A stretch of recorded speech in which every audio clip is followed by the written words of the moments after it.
A 68-year-old black man in a faded college sweater sat quietly in an upscale steakhouse, sipping ice water. To the arrogant patrol officer who aggressively dragged him out by his collar, he was just another easy target for a power trip. But what Officer Gregory Vaughn didn't know was that the quiet man he had just humiliated was no vagrant, no troublemaker. He was an Associate Justice of the United States Supreme Court. And by sunrise, Vaughn's career wouldn't merely end. It would be incinerated down to the ashes. The Oak Room was the kind of restaurant that needed no sign.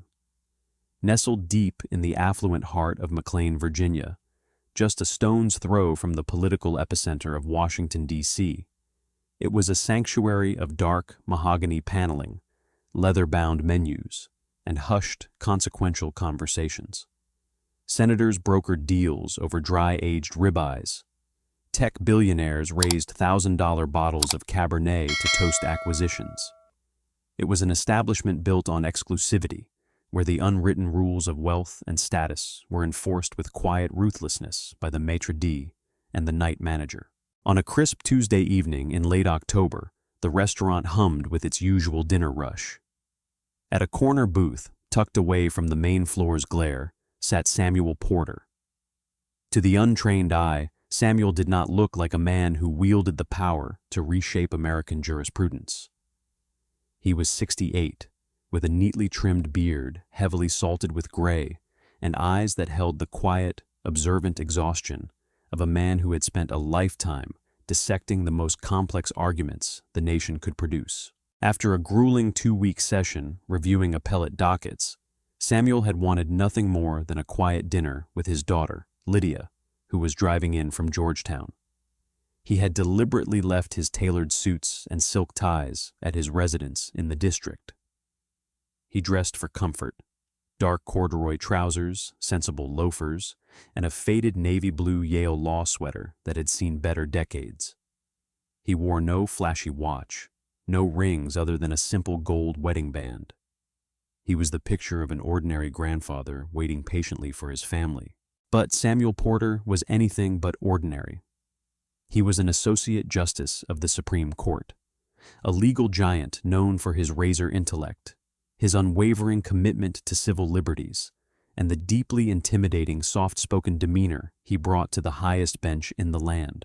He sat quietly, reading a thick hardcover biography of the Reconstruction era, occasionally taking a measured sip from his glass of ice water. He had made the reservation under his daughter's last name, wanting to avoid the fanfare and frantic fawning that usually accompanied his official title.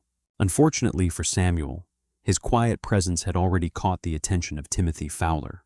Timothy was the night manager of the Oak Room, a nervous, status-obsessed man in his late 30s who took his role as gatekeeper of McLean's elite far too seriously.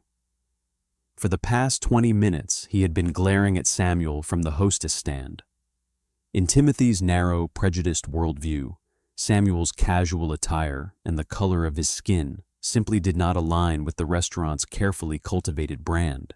"Who seated him?" Timothy hissed at the young hostess, pointing a discreet but trembling finger toward the corner booth. "He had a reservation, Mr. Fowler," the hostess replied, looking confused. "Under the name Porter." "I don't care about the reservation," Timothy interrupted, adjusting his overly tight tie. "Look at him. He's loitering. He's been nursing that water for 20 minutes. He's making the other guests uncomfortable." The hostess glanced around. The other guests were entirely oblivious, deeply engrossed in their expensive meals. "He said his daughter is stuck in traffic on the Beltway. He's just waiting."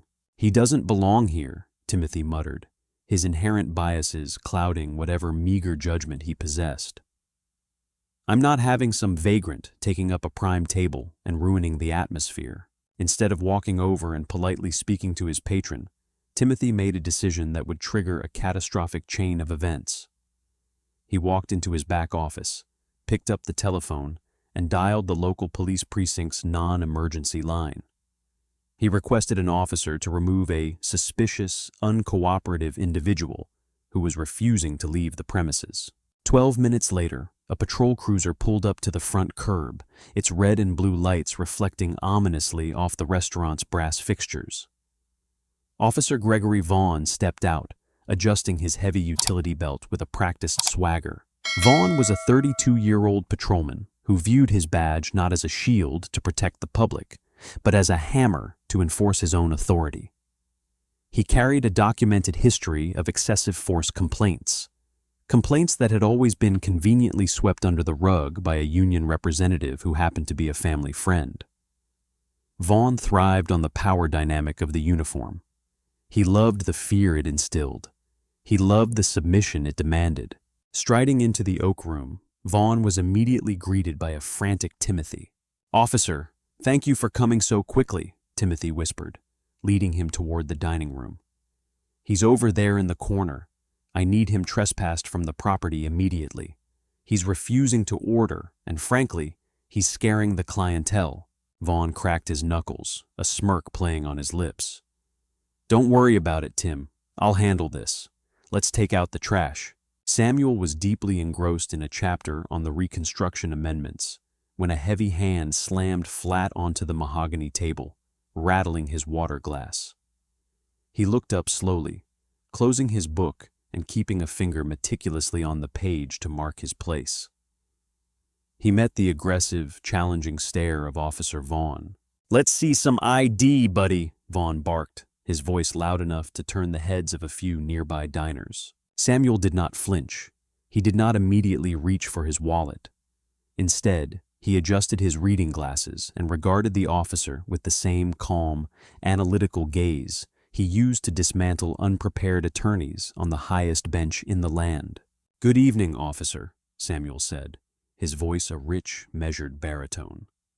"Is there a problem?" "The problem is you're loitering on private property," Vaughn sneered, leaning in closer, using his physical size to intimidate the older man. "Management wants you out, so you're going to stand up, show me your ID, and walk out that door before I put you in cuffs." Samuel looked past Vaughn and saw Timothy Fowler cowering near the bar, watching the scene unfold. Samuel understood immediately what was happening. He had lived through the civil rights movement. He recognized the ugly, familiar face of racial profiling instantly. At that moment, Samuel could have easily said, "I am a Supreme Court justice." He could have produced his federal credentials. He could have ended the situation in 3 seconds. But Samuel Porter was a man of profound principle. He wanted to see exactly how a citizen of this county, one without a title, without power, and without a voice, was treated by the people sworn to serve and protect them. "I have a reservation," Samuel stated calmly. "I am waiting for my daughter, who is currently stuck in traffic. I am doing nothing illegal, nor am I disturbing anyone." "I don't care about your sob story, old man," Vaughn snapped, his patience evaporating. "People like you think you can just wander into places like this and do whatever you want. I said let's see the ID now. I am under no legal obligation to provide identification simply for sitting in a restaurant," Samuel replied, his tone remaining perfectly level, though his eyes sharpened. "Unless you are articulating a reasonable suspicion that I have committed a crime, I will remain right here." The invocation of legal terminology infuriated Vaughn. To a bully, nothing is more threatening than an educated target who refuses to be afraid. "Oh, we got a constitutional scholar here," Vaughn mocked loudly. "You want to play lawyer? Fine." Without warning, Vaughn reached across the table, grabbed the collar of Samuel's Yale sweater, and violently yanked the 68-year-old man out of the booth. Samuel stumbled forward, his knee banging painfully against the heavy wooden table. Gasps echoed through the restaurant. Forks clattered onto porcelain plates. "Get your hands off me," Samuel said, his voice finally losing its warmth, replaced by a cold, hardened steel. "You're trespassing," Vaughn growled, twisting Samuel's arm behind his back in a painful compliance hold. "You're leaving one way or another." Vaughn marched the older man through the center of the dining room. Samuel offered no physical resistance.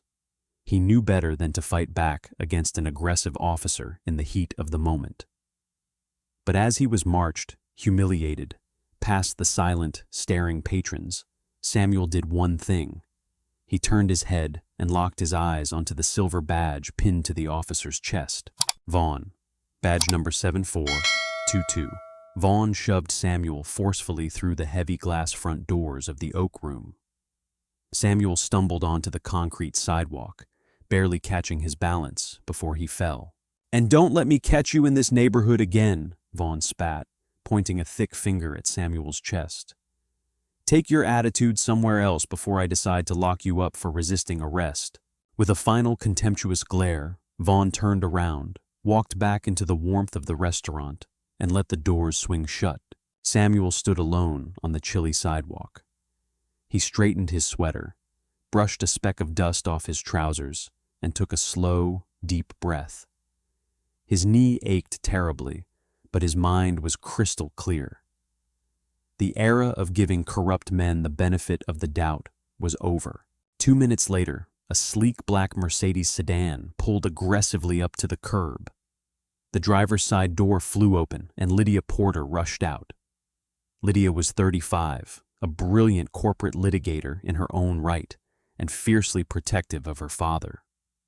She saw Samuel standing on the sidewalk, massaging his shoulder, looking through the glass windows into the restaurant.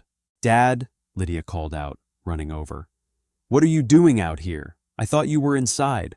Why is your sweater torn?" Samuel turned to his daughter. He offered a small, reassuring smile, though his eyes remained utterly cold. "There was a slight misunderstanding with the management, Lydia. It seems my presence was not desired." Lydia's brow furrowed. She looked past her father and saw Officer Vaughn standing near the hostess stand, laughing with Timothy Fowler while sipping from a complimentary to-go coffee cup. She looked back at her father's torn collar and the slight limp in his stance. The reality of the situation hit her like a freight train. "Did that cop put his hands on you?" Lydia asked, her voice dropping to a dangerous, lethal whisper. "Dad, did that officer touch you?" "He forcefully escorted me off the premises," Samuel replied simply. Lydia's eyes blazed with a fury that could melt steel. She turned toward the restaurant, her hands balling into fists. "I am going in there right now. I am going to tear that place down to the studs. I am going to have his badge, his pension, and his house." Samuel reached out and gently grasped her arm. "Lydia, stop. Dad, you are a sitting justice of the Supreme Court. That jumped-up rent-a-cop just assaulted you because of what you look like." "I know exactly what he did," Samuel said quietly. "And you will not go in there and scream. We do not throw tantrums on the sidewalk. We operate within the parameters of the law." "The law?" Lydia scoffed angrily. "He just broke it." "And he will answer for it," Samuel said, his voice carrying the immense, crushing weight of his authority. "But we will not give him the satisfaction of a public screaming match. Get in the car, sweetheart. Let's go home." Reluctantly, furious tears stinging her eyes, Lydia opened the passenger door for her father. Once they were both inside the insulated quiet of the Mercedes, she gripped the steering wheel, waiting for instructions. Samuel did not ask her to drive. Instead, he reached into his pocket and pulled out his cell phone. He did not dial 911. He did not call the precinct desk. He scrolled through his contacts until he found a specific number. Inside the restaurant, Gregory Vaughn was feeling on top of the world. He had just asserted his dominance, protected his territory, and gotten a free hazelnut coffee out of it. He slapped Timothy on the back, promised to keep an eye on the parking lot, and walked back out to his cruiser. As he drove away, patrolling the affluent tree-lined streets of McLean, Vaughn listened to the police scanner, completely oblivious to the fact that an invisible countdown timer had just been attached to his life. Back in the parked Mercedes, Samuel raised the phone to his ear. It rang twice. "Porter, it's late. To what do I owe the pleasure?" The voice on the other end belonged to Robert Garrison, the chief of police for Fairfax County. Garrison was a stern, by-the-book law enforcement veteran who had served on several federal justice reform task forces alongside Samuel. They had immense mutual respect for one another. "Good evening, Robert," Samuel said evenly. "I apologize for calling your personal line so late, but I'm afraid a rather troubling incident has just occurred." "Troubling? Are you all right, Samuel? What happened?" The casual warmth in Garrison's voice instantly vanished, replaced by sharp professional concern. "I am physically fine, aside from a bruised knee. However, roughly 10 minutes ago, while waiting for my daughter at the Oak Room in McLean, I was physically assaulted and forcibly removed from the premises by one of your patrol officers." Dead silence fell over the phone line. When Garrison finally spoke, his voice was barely a whisper. You were what? Are you sure it was one of my men?" "He was wearing your department's uniform," Samuel replied.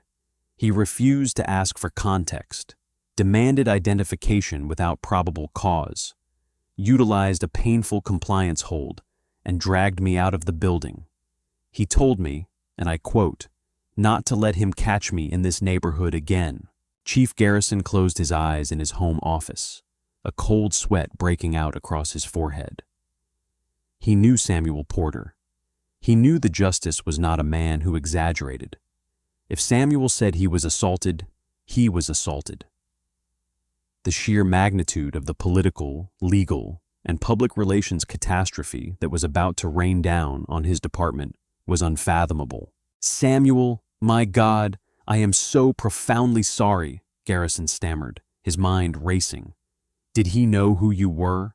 "I chose not to disclose my occupation," Samuel said. "I wanted to experience his standard operating procedure. And Robert, if this is his standard procedure for a quiet, elderly citizen, I shudder to think how he treats the youth in your jurisdiction." "I need a name, Samuel, right now. Give me his name." "Officer Gregory Vaughn," Samuel said, reading off his mental notepad. "Badge number 7422. In his office, Chief Garrison wrote the name down on a legal pad, the pen pressing so hard into the paper that it nearly tore through. "Where are you now?" Garrison asked. "I am sitting in my daughter's car outside the restaurant. I am going home to ice my knee and read my book. I expect you will handle this administratively, Robert." "Administratively is just the beginning," Garrison said, his voice shaking with a potent mixture of embarrassment and rage. "Samuel, I give you my absolute word. By the time the sun comes up tomorrow, Officer Vaughn will not just be unemployed. He will be facing criminal charges." "Good night, Robert," Samuel said quietly. He hung up the phone. He looked over at his daughter, who was staring at him with a mixture of awe and residual anger. "Put it in drive, Lydia," Samuel said gently, leaning back against the leather headrest. "Let's find somewhere that serves a good burger." As the Mercedes pulled away from the curb and disappeared into the night, the wheels of justice, silent, swift, and utterly unforgiving, began to spin rapidly in the dark. The dominoes were falling, and Officer Gregory Vaughn was standing directly at the bottom of the chain. Chief of Police Robert Garrison sat frozen in his home office, the receiver of his phone still clutched tightly in his hand long after the line had gone dead. Outside his window, a light freezing rain had begun to fall, tapping rhythmically against the glass, but the sound barely registered. His heart was hammering a frantic, uneven rhythm against his ribs.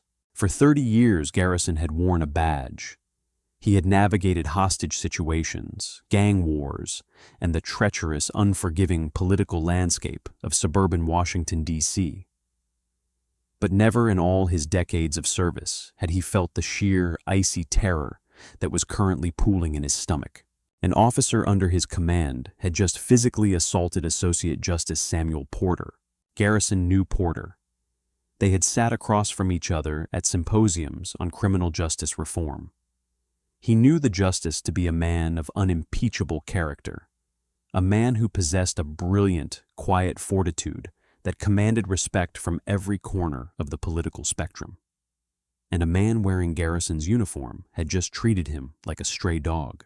Garrison envisioned the apocalyptic fallout that would be waiting for him at sunrise. The Department of Justice would descend like a swarm of locusts. The FBI would launch an immediate civil rights probe into his entire department. The national news networks would park satellite trucks on his front lawn. White cop drags black Supreme Court justice from upscale restaurant. It wasn't just a career-ending headline. It was the kind of systemic failure that sparked federal oversight and ruined municipalities. Garrison stood up, his chair scraping violently against the hardwood floor. He bypassed his dress uniform and threw on a heavy tactical jacket over his civilian clothes. He grabbed his radio, his badge, and his sidearm. By the time he was in his unmarked SUV, tearing down the slick, wet asphalt toward police headquarters, he was already making calls. His first was to Captain Thomas Mitchell, the head of Internal Affairs. "Tom, wake up," Garrison barked into the Bluetooth receiver, not waiting for a greeting. "Chief, it's midnight. What's going on?" Mitchell's voice was thick with sleep. "I need you at headquarters 10 minutes ago. Wake up your 2 best investigators and have them meet you there. And Tom, do not log this into the main dispatch system. We are operating entirely off the books until I have the evidence in my hand." "What's the charge, Chief?" Mitchell asked, the sleep instantly vanishing from his tone. "Assault and battery, false arrest, and deprivation of civil rights under color of law," Garrison growled, his knuckles turning white on the steering wheel. "Against one of our own patrolmen, Officer Gregory Vaughn." Garrison ended the call and dialed a second number. This time it was Lieutenant Maria Diaz, the night shift commander on duty at the precinct. "Diaz, this is Garrison. I am 2 miles out. I need you to dispatch a plainclothes detective unit to the Oak Room Steakhouse in McLean immediately. Have them locate the night manager, a man named Timothy Fowler. They are to seize the restaurant's interior security footage from the last 2 hours. If Fowler hesitates, tell him they can either take the hard drive voluntarily, or I will wake up a superior court judge and bring a SWAT team to execute a warrant." "Right away, Chief," Diaz responded, recognizing the absolute, uncompromising, lethal edge in her commanding officer's voice. "Is there a specific incident they are looking for?" "An altercation involving Officer Vaughn and an elderly black patron," Garrison said, his voice tightening. "Secure it, Diaz. Nobody watches it until I get there.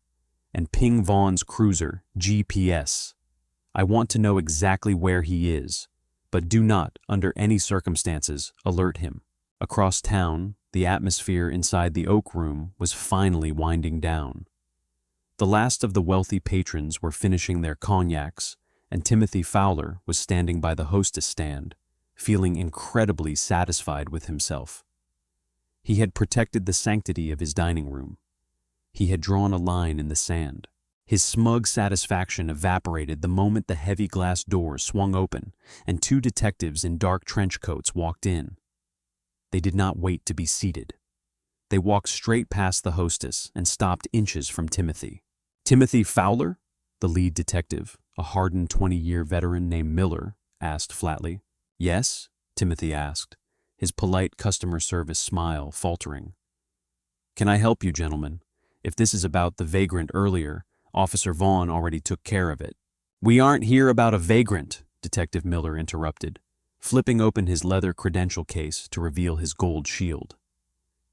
"We're here for your server room. We need the raw security footage from the last 2 hours, specifically the dining area and the front entrance." Timothy blinked, sudden anxiety prickling at the back of his neck. "I don't understand. What happened? Did that man do something?"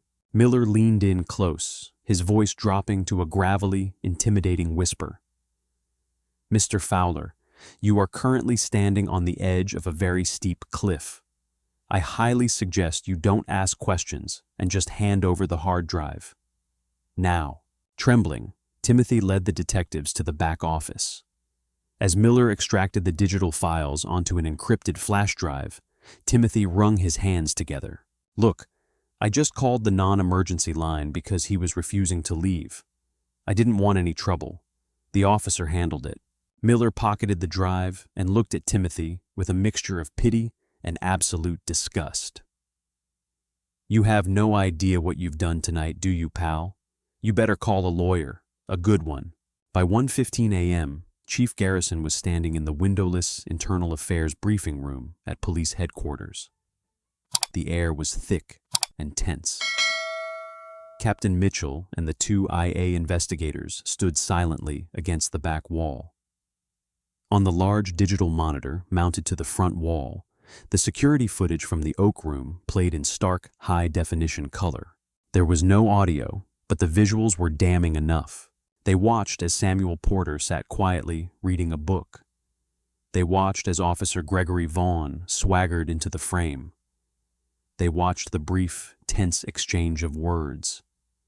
Then Garrison's jaw clenched so hard, his teeth ached. The room went deathly still as the footage showed Vaughn reaching across the table, violently grabbing the Associate Justice of the Supreme Court by the collar of his sweater and yanking him out of the booth. They watched the 68-year-old man stumble, his knee striking the heavy wood. They watched Vaughn twist Samuel's arm into a brutal compliance hold and march him out of the restaurant like a violent felon. "Son of a bitch," Captain Mitchell whispered in the darkness. He didn't even ask for his ID. He didn't establish a lawful order. He just went straight to physical violence.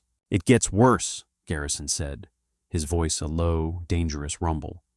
He turned to face his men. "Do any of you know who that man is? The man Vaughn just assaulted?" The investigators looked closely at the frozen frame of Samuel's face on the screen. "Wait," one of the investigators breathed out, taking a step closer to the monitor. "Chief, that is Associate Justice Samuel Porter of the United States Supreme Court," Garrison confirmed, the words tasting like ash in his mouth. A collective, horrified gasp sucked all the oxygen out of the room. Captain Mitchell actually had to grab the edge of the conference table to steady himself. "Chief," Mitchell stammered, "the Union. Frank Donovan is going to—" "Frank Donovan can go to hell," Garrison snapped, his eyes burning with a ferocious, unrestrained fury. "I am not playing Union politics tonight. I am not putting Vaughn on paid administrative leave so he can sit on his couch and collect a check while the DOJ burns this department to the ground. This wasn't a mistake. This was a criminal assault under the color of law, motivated by racial profiling against a sitting federal judge." Garrison slammed his hand onto the table, the sharp crack echoing like a gunshot in the small room. "Print the arrest warrants," Garrison ordered, his voice echoing with absolute authority. "Assault, battery, official oppression. We are not calling him in. We are not giving him a heads up. We are going to rip the badge off his chest right now." At 2:30 a.m., Officer Gregory Vaughn was parked behind a darkened, closed-down strip mall on the outskirts of McLean. The rain had intensified into a steady downpour, drumming loudly against the roof of his police cruiser. The engine was idling, the heater blasting, keeping the cabin a comfortable 70 degrees. Vaughn was entirely at peace. He had his seat leaned back, a half-eaten protein bar resting on his thigh, and he was scrolling mindlessly through a sports betting app on his phone. The incident at the steakhouse had already faded from his mind, categorized as just another routine exertion of his authority. In his twisted reality, he had done society a favor by putting an arrogant, out-of-place old man in check. He felt untouchable. He was a cop in a wealthy county. He held the keys to the kingdom. He was so engrossed in his phone that he didn't notice the headlights approaching until they were right on top of him. Suddenly, 3 unmarked black SUVs and 2 fully marked police cruisers swarmed into the alleyway, cutting off every possible angle of escape. They boxed Vaughn's cruiser in with tactical precision. There were no sirens, just a blinding, chaotic explosion of red, blue, and searing white LED takedown lights illuminating the heavy rain. Vaughn flinched, dropping his phone. His heart spiked. Armed robbery? Officer needs assistance? He hadn't heard anything on the radio. Before Vaughn could even unbuckle his seatbelt, the doors of the surrounding vehicles flew open. 6 men stepped out into the freezing rain. They weren't patrol rookies. They were the highest-ranking brass in the department. Through the glare of the lights, Vaughn recognized the heavy, rain-slicked tactical jacket of Chief Garrison approaching his driver's side door. Flanking him was Captain Mitchell from Internal Affairs, looking like the Grim Reaper himself. Vaughn rolled down his window, confusion morphing rapidly into a sickening sense of dread. "Chief, Captain, what the hell is going on? We got a major incident out here?" Chief Garrison did not say a word. He stepped up to the door, reached through the open window, unlocked it from the inside, and yanked the heavy door open with enough force to rock the cruiser on its suspension. "Step out of the vehicle, Vaughn," Garrison commanded. His voice wasn't loud, but it possessed a terrifying subterranean coldness that made the hairs on the back of Vaughn's neck stand up. "Whoa, Chief, hold on a second," Vaughn said, holding his hands up defensively, but keeping them dangerously close to his utility belt. "What is this? What's happening?" "Keep your hands exactly where I can see them and step out of the car. Now." Vaughn slowly complied, stepping out into the freezing rain. The water instantly soaked through his uniform shirt. He looked around, completely bewildered. He was surrounded by high-ranking officers, all staring at him with expressions of unadulterated disgust. "Chief, you can't just roll up on me like this," Vaughn said, trying to summon his usual arrogant bluster, though his voice cracked slightly. "I know my rights.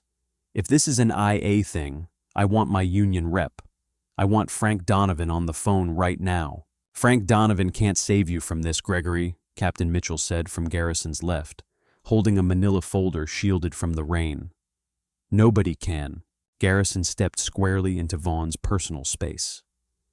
The chief was an inch shorter, but at this moment he looked 10 feet tall. "Unbuckle your duty belt," Garrison ordered. Vaughn's eyes widened in genuine panic. Stripping an officer of his weapon in the field was the ultimate disgrace, a maneuver reserved only for cops who were deemed an immediate active threat to the public or themselves. "You can't do this," Vaughn protested, his arrogance finally shattering into desperation.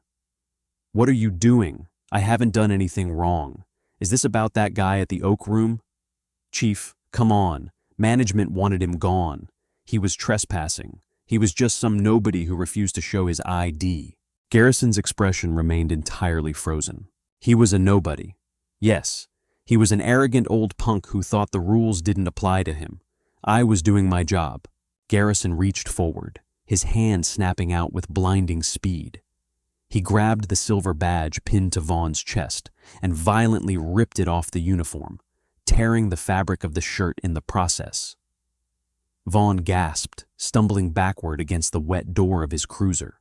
"That nobody," Garrison said, his voice finally rising over the sound of the pouring rain, each word striking Vaughn like a physical blow, was Associate Justice Samuel Porter of the United States Supreme Court. The words hung in the damp air. Vaughn stopped breathing, all the color instantly drained from his face, leaving him looking like a reanimated corpse.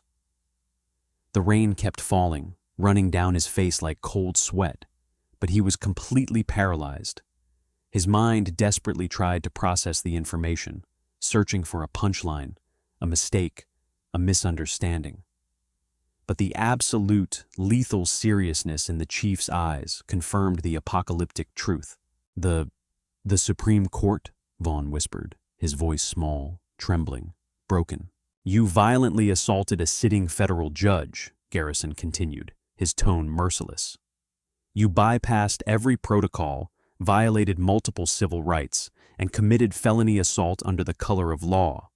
You dragged one of the most powerful legal scholars in this country out of a restaurant by his collar because you didn't like the color of his skin or the clothes he was wearing." I didn't know," Vaughn stammered, his knees literally beginning to buckle under the crushing, unfathomable weight of what he had done. Tears of absolute terror welled up in his eyes. "Chief, please, I swear to God, I didn't know who he was. If you had known, you would have treated him like a human being," Garrison interrupted, stepping closer until he was inches from Vaughn's face. "That is exactly the point, Gregory. That is exactly why you do not deserve to wear this uniform. You don't grant dignity based on a title. You grant it because it is your sworn duty. Garrison turned his back on Vaughn, disgusted by the sight of the sniveling man. "Captain Mitchell," Garrison said sharply. Captain Mitchell stepped forward, pulling a pair of heavy steel handcuffs from his belt. "Gregory Vaughn," Mitchell recited formally, stepping behind the disgraced officer and grabbing his wrists. "You are under arrest for assault, battery, and official oppression. You have the right to remain silent." Vaughn didn't fight back. He didn't invoke his union rep again. He just stood there crying in the freezing rain, his career, his freedom, and his entire life disintegrating into dust in the span of 30 seconds. The cold steel of the handcuffs ratcheted tightly around his wrists, the sound clicking loudly in the quiet night as Vaughn was shoved into the back of an internal affairs vehicle, transformed instantly from the predator into the prisoner. Garrison looked down at the silver badge in his hand. It was wet with rain. He shoved it into his pocket and walked back to his SUV. The sun hadn't even come up yet, but the reign of Officer Gregory Vaughn was already over. And the real storm, the legal reckoning that Samuel Porter would unleash upon the department, the city, and Timothy Fowler, was only just beginning. By 6 a.m. on Wednesday, the sun began to peek over the Potomac River, casting long, cold shadows across the affluent suburbs of Washington, D.C. But inside the headquarters of the Fairfax County Police Department, the atmosphere was already a raging inferno. Chief Robert Garrison had not slept. He sat behind his heavy oak desk, drinking his 5th cup of black coffee, watching the national news networks on the muted television in the corner. The story hadn't leaked yet, but the silence felt like the agonizing pullback of ocean water just before a tsunami makes landfall. The door to his office swung open without a knock. Frank Donovan, the aggressive, bulldog-faced president of the local police benevolent association, stormed in. Donovan was a man who made his living defending the indefensible. For years he had shielded bad cops behind the impenetrable blue wall of silence, using union contracts and political bullying to force the department to retain officers who should have been stripped of their badges long ago. "What the hell is going on, Garrison?" Donovan barked, planting his hands on the chief's desk. "I wake up to a frantic call from Vaughn's wife saying he didn't come home, and then I find out he's sitting in a holding cell at the county jail, and you bypassed union representation for his arrest. You're violating his collective bargaining rights, Robert. I want him released on personal recognizance, and I want him back on paid administrative leave by noon, or I'll have the mayor breathing down your neck so hard you'll choke." Chief Garrison did not yell. He simply picked up a remote control and pointed it at the digital monitor mounted on his wall. "Sit down, Frank," Garrison said quietly, "and watch." He played the silent security footage from the Oak Room. Donovan stood with his arms crossed defiantly, fully prepared to argue that Vaughn was utilizing standard escalation of force protocols against a non-compliant suspect. But as the footage rolled, Donovan's aggressive posture began to melt. He watched the unprovoked physical assault. He watched the brutal compliance hold on an elderly, unresisting man. "It's ugly, I'll give you that," Donovan muttered, shifting his weight uncomfortably. He lost his temper, but it's a misdemeanor assault at worst. The guy was trespassing. Management wanted him gone. We can spin this. We say Vaughn feared the suspect was concealing a weapon under that baggy sweater. We leak that the guy was being belligerent. Garrison paused the video right on a high-definition, zoomed-in frame of the victim's face. "We aren't spinning anything, Frank," Garrison said, his voice dropping to a gravelly, lethal register. "Look at the man. Look closely." Donovan squinted at the screen. The confidence slowly drained from his face, replaced by a pale, sickly pallor. Who is that?" "That," Garrison replied, "is Associate Justice Samuel Porter. He sits on the United States Supreme Court." Donovan physically staggered backward, his legs hitting the edge of the leather guest chair. He collapsed into it, staring at the frozen image of the Supreme Court justice being violently manhandled by his union member. The blue wall of silence didn't just crumble, it was instantly atomized. "The DOJ is already mobilizing," Garrison continued ruthlessly. "The FBI Civil Rights Division is taking over the investigation. Vaughn is being transferred to federal custody this afternoon. So, tell me, Frank, do you still want to hold a press conference and tell the world that your union stands behind a racist cop who violently assaulted a sitting federal judge? Because if you do, the federal government will open a racketeering investigation into this union that will put you in a cell right next to him." Donovan swallowed hard. He looked at Garrison, completely defeated. "He's on his own. The union provides no legal counsel for this. We sever him today." While Vaughn was being abandoned by his only lifeline, a different kind of execution was taking place across town at the Oak Room. Timothy Fowler pulled his BMW into the restaurant's private parking lot at 9 a.m., holding a latte and whistling a cheerful tune. He expected a quiet morning doing inventory. Instead, he found 3 black satellite news vans idling on the street and a group of reporters aggressively questioning the restaurant's owner, Richard Belmont. Belmont was a ruthless hospitality magnate who cared about exactly 2 things: his profit margins and his Michelin stars. As Timothy walked up to the front doors, Belmont spotted him. The owner's face was completely purple with rage. "Richard," Timothy said, faltering as he saw the murderous look in his boss's eyes. "What's going on with the press? Did someone famous eat here last night?" "Get in my office, now," Belmont hissed, grabbing Timothy by the arm and dragging him inside, away from the cameras. Once the heavy oak door slammed shut, Belmont threw a thick manila envelope onto the desk. It landed with a heavy, ominous thud. "Do you know what that is, you absolute idiot?"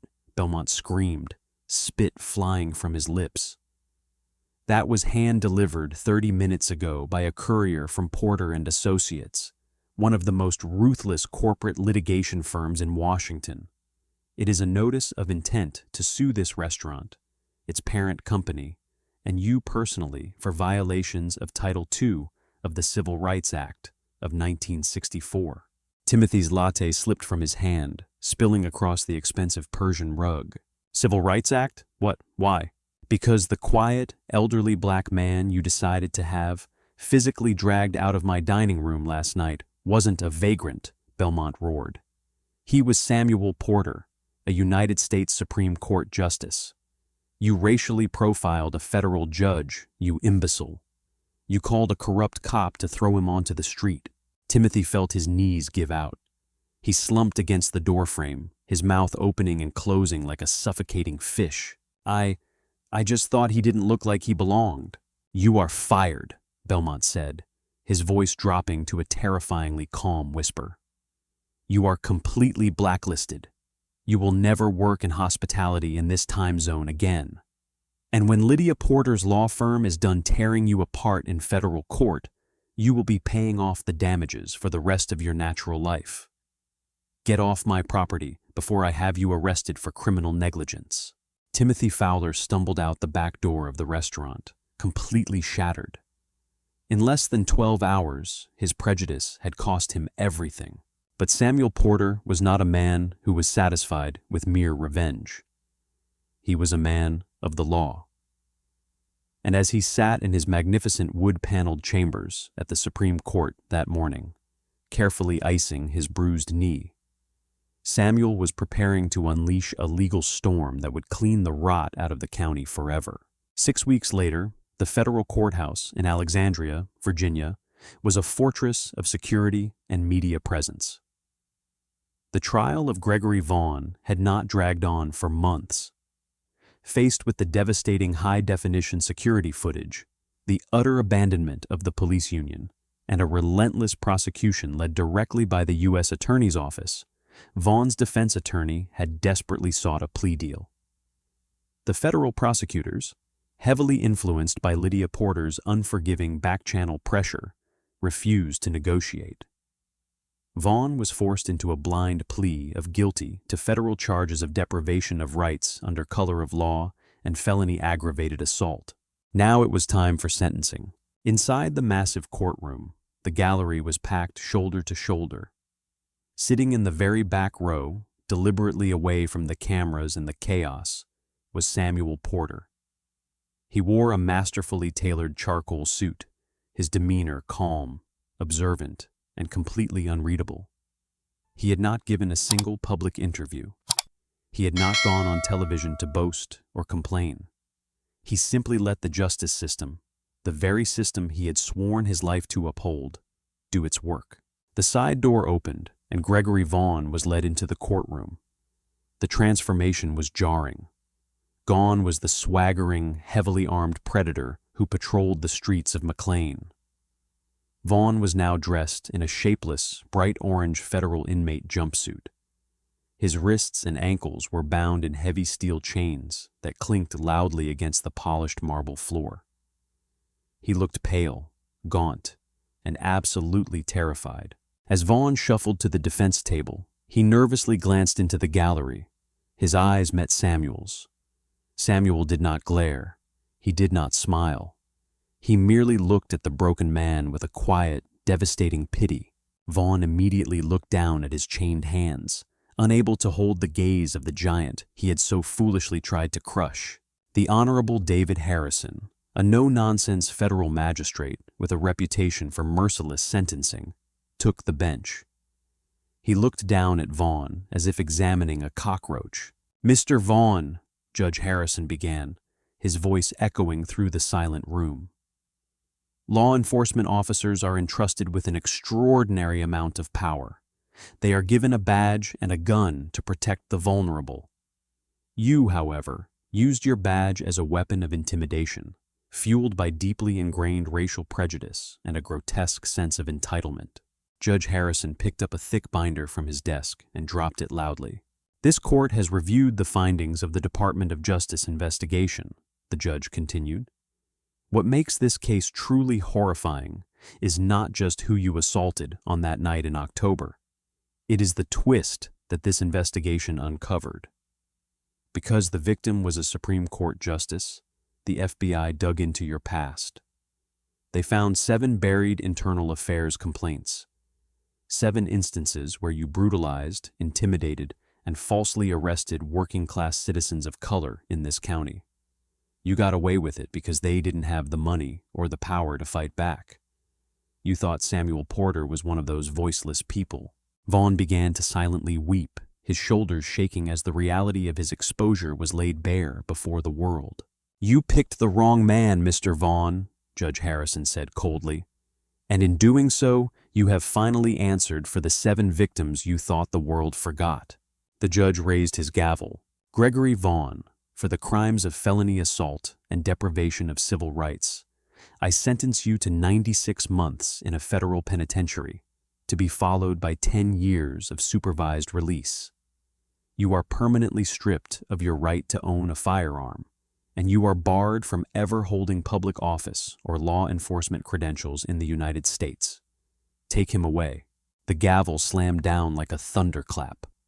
2 massive federal marshals grabbed Vaughn by his arms and dragged him out of the courtroom.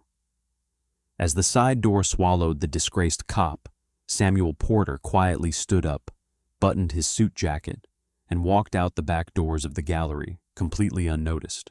The fallout from that fateful Tuesday night reshaped the entire region. Because of the horrifying pattern of abuse uncovered during Vaughn's investigation, the Department of Justice placed the Fairfax County Police Department under a federal consent decree. Chief Robert Garrison utilized the mandate to completely purge the precinct, firing 6 other officers with histories of excessive force and completely restructuring the use of force training protocols. The police union, battered and terrified of federal indictments, was forced to accept the reforms without a fight. Timothy Fowler, completely ruined by the media circus, was forced to file for personal bankruptcy after Lydia Porter secured a massive civil settlement against him. The Oak Room, hemorrhaging elite clientele who wanted nothing to do with a racial profiling scandal, eventually fired Richard Belmont, rebranded, and underwent a complete change of ownership. A year later, on a crisp autumn evening, a sleek black Mercedes pulled up to the curb outside a beautiful, newly renovated restaurant in McLean. Lydia Porter stepped out wearing a sharp business suit and opened the passenger door. Samuel Porter emerged, wearing his favorite faded Yale law sweater and comfortable loafers. As they walked through the glass doors, the new manager, a warm, highly professional woman who had been hired specifically to change the toxic culture of the establishment, greeted them immediately. She did not look at Samuel's clothes. She did not look at his skin color with suspicion. She looked at him with the standard baseline respect that every human being deserves. "Good evening, folks," she smiled warmly. "Table for two?" "Yes, please," Samuel replied, his rich baritone voice echoing softly in the foyer. Under the name Porter. As Samuel sat down at his booth, he opened his thick, hardcover book, took a sip of ice water, and smiled. The meal, he knew, was going to be excellent, and the peace in the room was exactly as it should be. True justice isn't just about punishing the wicked, it's about using moments of darkness to shine a light on the systemic rot that hurts the voiceless. Samuel Porter didn't need to shout his title to prove his worth, and by letting an arrogant cop expose his true nature, he accidentally dismantled a corrupt system from the inside out. It's a powerful reminder that respect should never be tied to a title, a suit, or a badge. It belongs to everyone,